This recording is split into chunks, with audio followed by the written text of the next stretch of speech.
મિત્રો, ધોરણ 8 ની અંદર વિષય ગણિત ચેપ્ટર નંબર 2 એક ચલ સુરેખ સમીકરણ એની અંદર આપણે આજે ચેપ્ટર ની શરૂઆત કરવા જઈ રહ્યા છીએ। તો આજે એક ચલ સુરેખ સમીકરણ પહેલા તો એટલે શું એની આપણે માહિતી લઈશું, પછી આગળ એક્ઝામ્પલ ની સાથે સ્વાધ્યાય ચાલુ કરીશું। ચાલો વિડિયો તરફ। તો સૌપ્રથમ એક ચલ ધરાવતી સુરેખ પદાવલીની બનતા સમીકરણને એક ચલ સુરેખ સમીકરણ કહેવાય। હવે એક ચલ શું છે, સુરેખ પદાવલી શું છે કે સમીકરણ એક ચલ સુરેખ સમીકરણ કહેવાય। તો આ એક ચલ સુરેખ સમીકરણ કોને કહેવાય એની વ્યાખ્યા મેં લખી છે।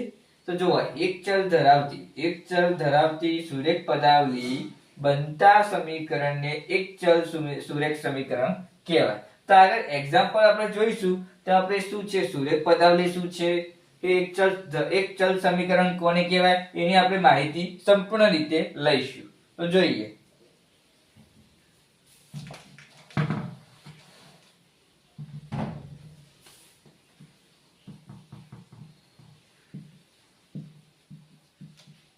હવે મિત્રો એક્ઝામ્પલ નંબર 1 જોઈએ। સ્વાધ્યાય 2.1 નો પહેલું એક્ઝામ્પલ જોઈએ। તો સૌપ્રથમ પહેલા એક્ઝામ્પલ ની અંદર આલે 3x 2x 18। હવે આવું એક્ઝામ્પલ આપેલું ને સાદું રૂપ આપવાનું છે કે x ની કિંમત કેટલી મળે છે એ જોવાનું છે। તો સૌપ્રથમ આપણે એવું લખીશું આટલા કે 2x ને 3x બાજુ લઈ જતા, એટલે કે ડાબી બાજુ લઈ જતા, કે 2x ને ડાબી બાજુ આપણે શોર્ટ ફોર્મ માં લખ્યું કે ડાબી બાજુ લઈ જતા કે લેતા, બે માં એક પણ લખી શકાય, ગમે તે લખવું લખી શકાય, બરાબર। 2x ને ડાબી બાજુ લઈ જતા, આ ડાબી બાજુ કહેવાય ના જમણી બાજુ કહેવાય, બરાબર। હવે x ની કિંમત શોધવા માટે એ કરવું પડશે। તો આ જે છે પ્લસ માં છે, હવે આ બાજુ આવશે એ માઈનસ માં થઈ જશે। તો આવી રીતે જેમ કે 3x 2x બરાબર 18 આવી રીતે થઈ જશે। જો રકમ કેવી આપેલી છે, 3x 2x 18। હવે આવી રકમ આપેલી છે, x ને x સાથે બાદબાકી કરીશું, જેમ કે આ પ્લસ છે હશે આ તો પ્લસ, પણ આ બાજુ આવે તો માઈનસ થઈ જશે। તો આવી રીતે જો 3x માં 2x જોઈએ, એટલે કે 3 માંથી 2 જાય તો કેટલા વધે, 1x વધે। તો 3x માં 2x જાય તો 1x વધે, મળ્યો આન્સર 18। તો આપણને x 1x લખવું હોય તો લખી શકાય, ના લખો તોય ચાલે। તો x ની કિંમત કેટલી મળી આપણને 18। તો આ x ની કિંમત 18 મળી કહેવાય। આ આટલો એક્ઝામ્પલ હતો, આવી રીતે ગણવાનું થશે। તો આવા કેટલાક પણ એક્ઝામ્પલ છે એ આપણે ગણીશું। હવે મિત્રો હવે આપણે શું કરવાનું છે, હવે આ દાખલો આપણે જે ગણ્યો કે x બરાબર આપણને આન્સર કેટલો મળ્યો તો 18 મળ્યો તો, આ આન્સર આપણને મળ્યો તો હવે ચકાસણી કરવી હોય, જેમ કે સાચો છે કે એક્ઝામ્પલ ખોટો છે એ ચકાસવું હોય તો કઈ રીતે ચકાસાય। તો સૌપ્રથમ તો આપણે એવું લખીશું પહેલા મુદ્દામાં કે સમીકરણની ડાબી બાજુ, અને આપણે લખીશું કે સમીકરણની જમણી બાજુ એટલે કે જબા।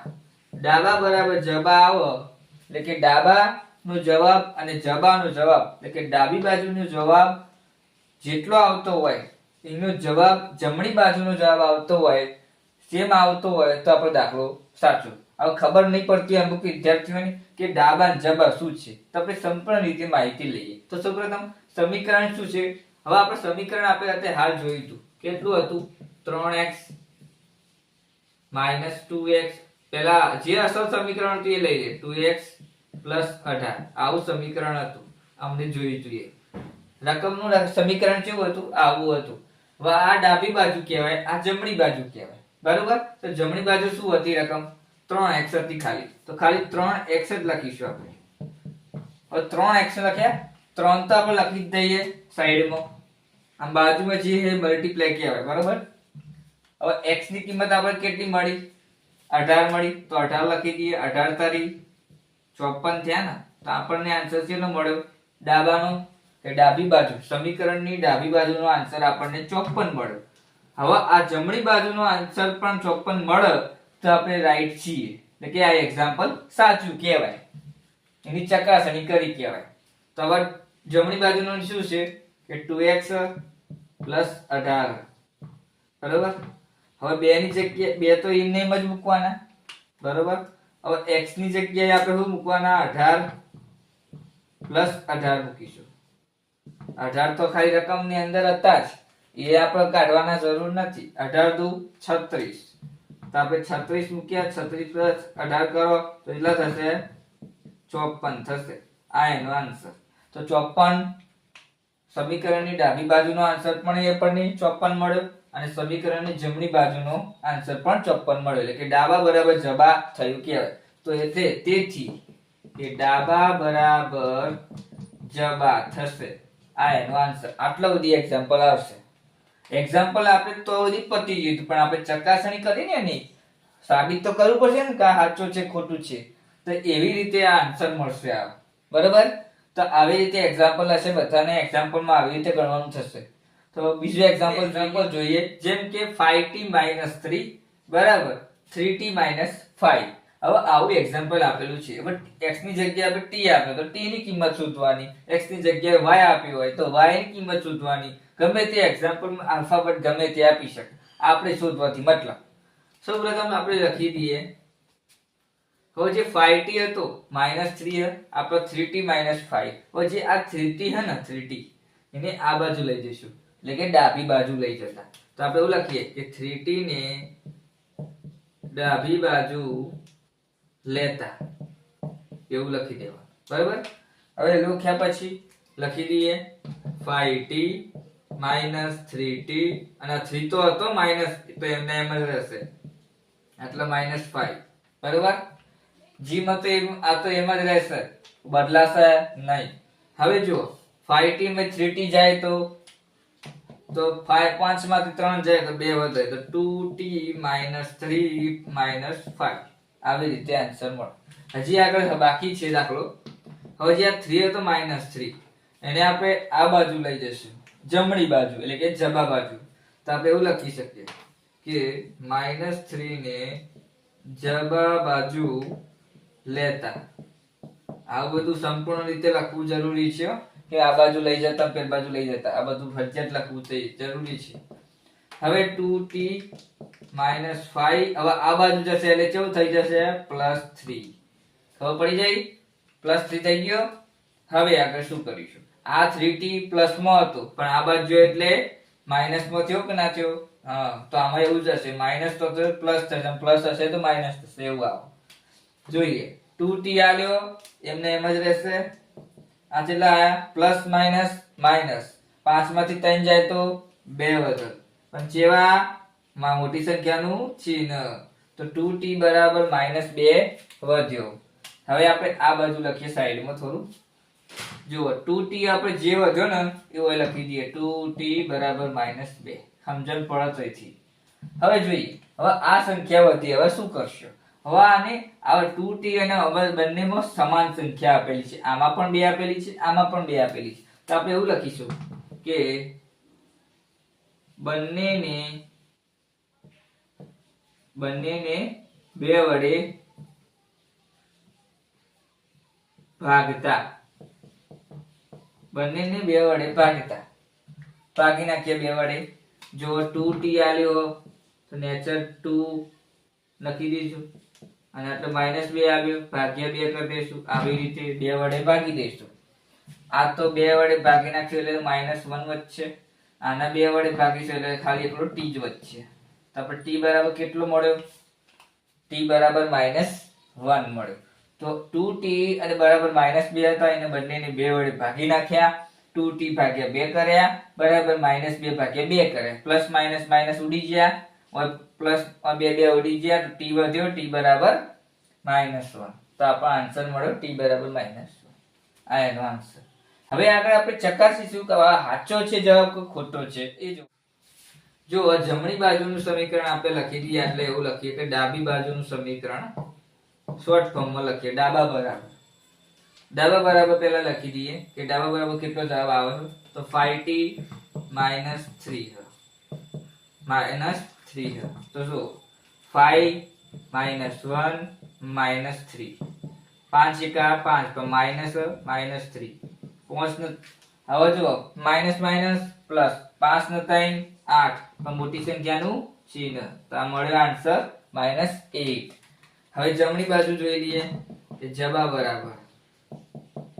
જબા બરાબર કઈ સૂત્ર હતું એટલે કે કયું જઈ બાજુ લખવાની જો ડાબા બરાબર કે મેં આ જ ચમ લીધું અને જબા બરાબર છે આ લીધું તો જો આ જમણી બાજુ આ ડાબી બાજુ કહેવાય ને આ જમણી બાજુ કહેવાય તો આ ડાબા બરાબર આ લેવાનું અને જબા બરાબર આ લેવાનું તો t ની જગ્યાએ આપણે જે સંખ્યા મળી એ લખી દેવાનું જેમ કે આવી રીતે આપણે t ની બરાબર કેટલા મળ્યા હતા -1 તો -1 મૂકી દીધા એવી રીતે હવે શું કરીશું તો આપણે 3t ની જગ્યાએ -1 કરીશું -5 કરીશું હવે 3 -3 થઈ જશે -5 3 ને બેવો માઈનસ માઈનસ પ્લસ 3 ને 5 8 પણ મોટી સંખ્યાનું ચિહ્ન તો આન્સર મળી ગયો ને બેમાં સરખો તો આપણે શું સાબિત કર્યું કે ડાબા બરાબર જબા છે એટલે કે આ સાચો જવાબ છે આવી રીતે નક્કી થાય હજી એક એક્ઝામ્પલ આપણે સાથે સમજીએ કે વધુ સમજણ પડે તેથી હું સમજાવવાનો પ્રયત્ન કરીશ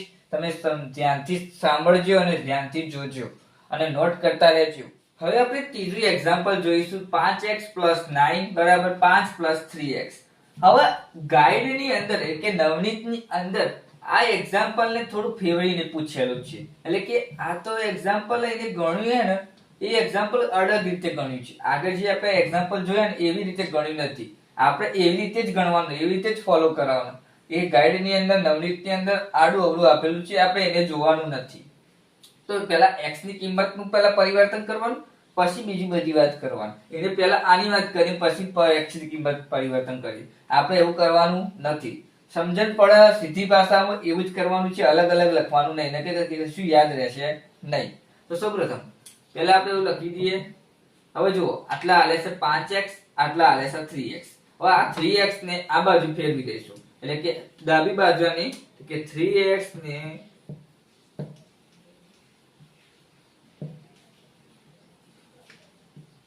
ડાબી બાજુ લેતા આવું લખી દેવાનું આપણે જેમ લખતા હતા એવી રીતે કરવાનું x ની કિંમતો સેમ હોય એની જ આપણે પહેલા વાત કરવાની પછી બીજી બધી વાત કરવાની તો સૌપ્રથમ આ બાજુ આવશે એટલે કેવા થઈ જશે પ્લસ હતા તો માઈનસ -3x + 9 થઈ જશે અને આ તો કેટલું વધ્યું 5 વધ્યા જેમ હતા એમ હવે કેટલા વધ્યા 5 માં 3 જાય તો 2x વધ્યો 2x + 9 = 5 જે વધ્યું એ લખી દીધું હવે જે 9 હતા એને આ બાજુ ફેરવી દઈશું એટલે કે જબા બાજુ ફેરવી દઈશું તો પ્લસ હશે માઈનસ થઈ જશે તો એવું લખીએ કે 9 ને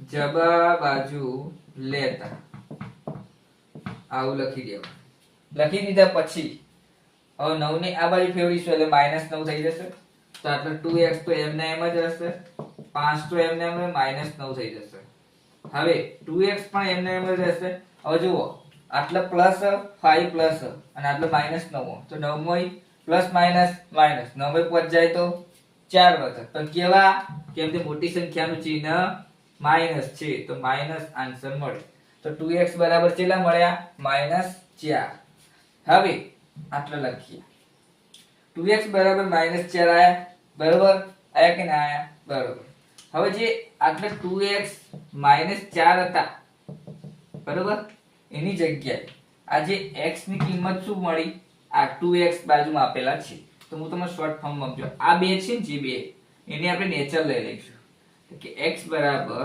-4 ભાગ્યા 2 કરી દઈશું પછી x બરાબર 4 ભાગ્યા 2 કરો તો આપણો આન્સર ચલો મળે 2 જ મળે 4 ભાગ્યા 2 એટલે કે 2 આન્સર મળે 4 દુ આ 2 દુ 4 2 દુ 4 થશે તો પણ 2 વધ્યા ને તો -2 વધ્યા ને તો આન્સર નું મળે x બરાબર -2 આ એનો આન્સર તો આપણને શું મળ્યું તો આવું મળ્યું કહેવાય કે x બરાબર -2 કિંમત મળી -2 x ની કિંમત કેટલી મળી -2 હવે આપણે ચકાસણી કરી લઈએ કેટલી મળે છે જો ડાબા બરાબર પહેલા આપણે લઈ લઈએ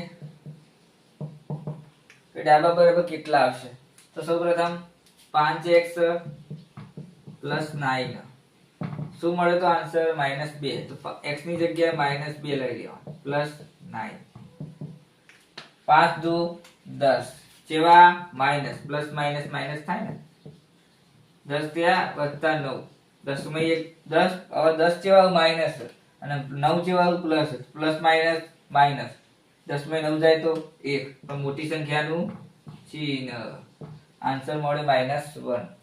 હવે જવાબ બરાબર જોઈ લઈએ કે જવાબ બરાબર કેટલા આવે છે 5 + 3x બરાબર. अब 5 तो एम नेम જ રહેશે 3x તો એમ એમ પણ રાખીશું x ની જગ્યાએ -2 5 એમ ના એમ 3 દુ 6 પછી એવા માઈનસ. હવે જુઓ પ્લસ માઈનસ માઈનસ 6 માં 5 જાય તો 1 વધે તો કઈ ચિહ્ન મોટી સંખ્યાનું ચિહ્ન.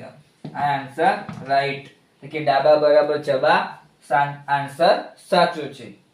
હવે આ વિડિયોને આપણે આટલે સુધી રાખ્યા છીએ. વિડિયો ગમે તો લાઈક શેર અને કોમેન્ટ કરીને જણાવો અને આવતા વિડિયોની અંદર નવી ટ્રીકની સાથે આવા જ એક્ઝામ્પલ નવા અંદાજમાં મળીશું. જય સતીમાં.